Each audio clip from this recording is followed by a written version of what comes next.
Greetings, dear ones. I am Cryon of Magnetic Service. I have a story to tell you. I wish to reveal something that I've never revealed, even to my partner. Perhaps it's the timing of what you had given to you today about music, about tones, about frequencies, about some of the mysteries of how these things are evolving in science, in esoterics. My story, well, it's a very old one. I'm going to take you back almost 5,000 years to a place that has become very familiar to my partner, ancient Egypt. And there's a reason we're going there. I want you to visualize something in a reality I'm going to give you, a snapshot of the past. First and foremost, the philosophy, the perceptions of those in the earliest part of that Egyptian dynasty. They had a purity of belief, one that would surprise you, because you're not always given all of it in history. I say that it is a purity because as this beautiful Egyptian time progressed and progressed in the thousands of years, it changed. The philosophy changed. What you would call their belief system changed.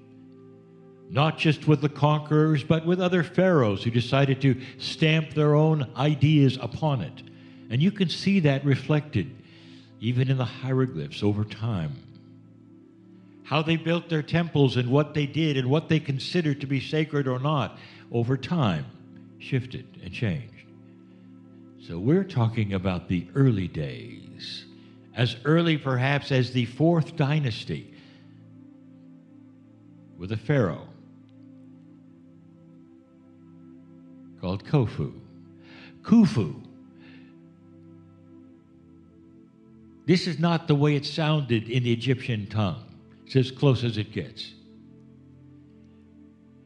He decided he would build a pyramid.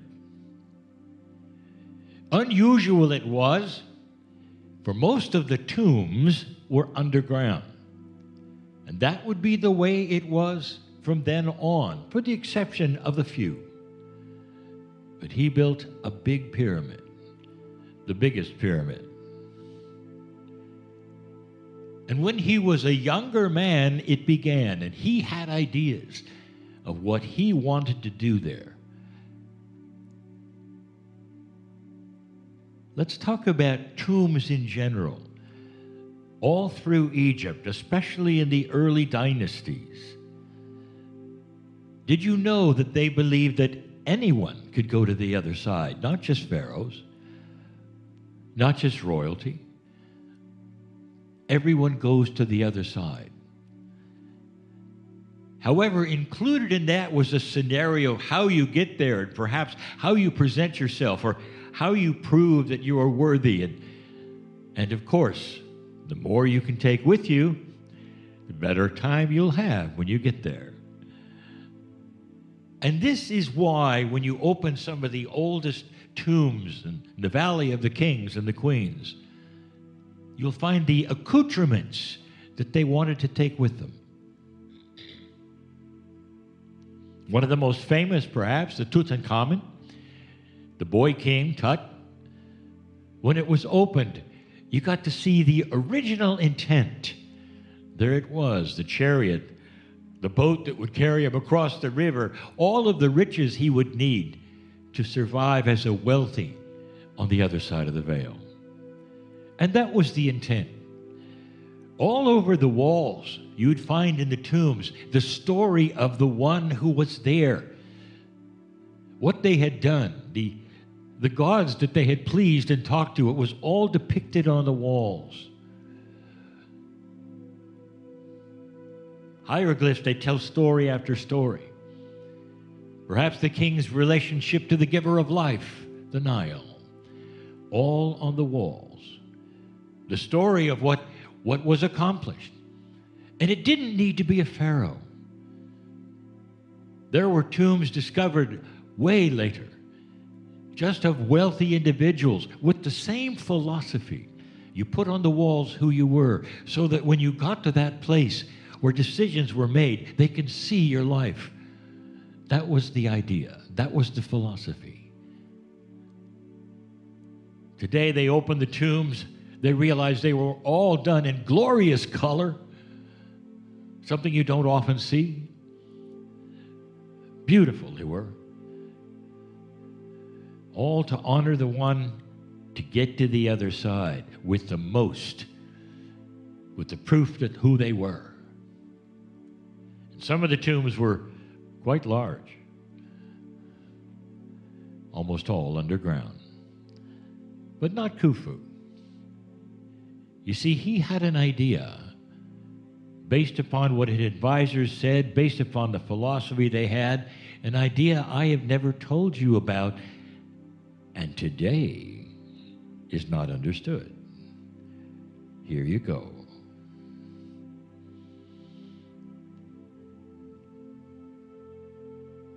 Khufu was dying. The pyramid, it had been finished. Oh, what a sight. It glistened white in the desert. Beautiful it was, gorgeous. Not anything of what it looks like today. It had taken 27 years and millions of workers. Workers who came from all over Egypt because they loved their Pharaoh, and they put in several months of work.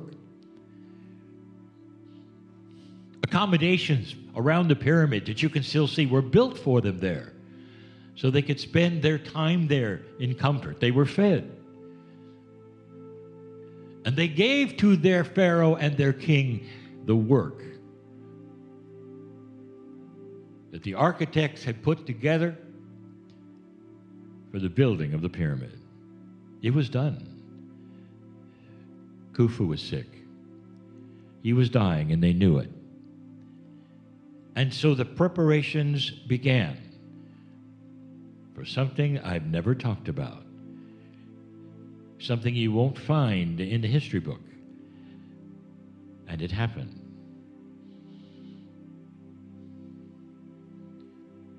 It's interesting. Most of the tomb's entrances in Egypt were hidden.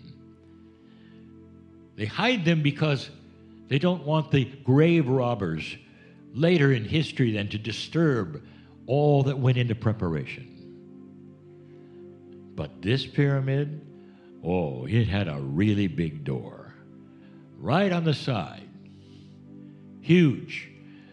Because that's where all would happen when they went in to celebrate Khufu and his death in a different way that he had planned, that he had been advised with, that they knew about. Interestingly, that door they later sealed with the same blocks that they built the pyramid with. It's not one you can open anymore. In fact, those who went in finally had to go in another way. But right now the door is open, not blocked. There were some beautiful rampways and stairways that went up the side of that pyramid, later removed, for the hundreds that would go in and participate in something. And they would participate in it for a number of days, taking turns. And I'll tell you what that is now. If you went into that door, you would not have an empty pyramid that was grand beyond belief and huge. They built some very special areas and a chamber for the king that was just almost too small, just big enough. for a sarcophagus and a pew to stand around him. It wasn't huge. There was something else. Come with me as those hundreds flow into this pyramid in a very special room that is not the king's chamber. It's an unusual looking room, not all that huge, but carefully designed. The walls are flat, and they go up quite a ways, you can see, to almost a point. Unusual looking, it is. But the most unusual thing is there's no hieroglyphs. There are no accoutrements. There is nothing like what was in all of the other tombs in Egypt. It was almost barren. Very unusual. And when it was time, the first set and the first group went into that room. The king was taken literally through them and put into the sarcophagus in a very special way. And then it began. They started singing. And the sound that was created by that group was amplified and amplified. You could almost hear it from the outside of the pyramid. And they didn't stop. And when they were exhausted, the others came in and replaced them, and the singing continued and continued. For the king was told by his advisors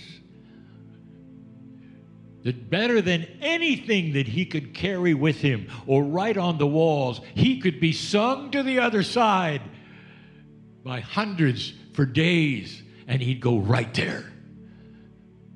Because sound was king. And that's what happened. And when they were finished, it took several months later to seal that entrance completely, to the extent that even dynamite would not open it, which was tried.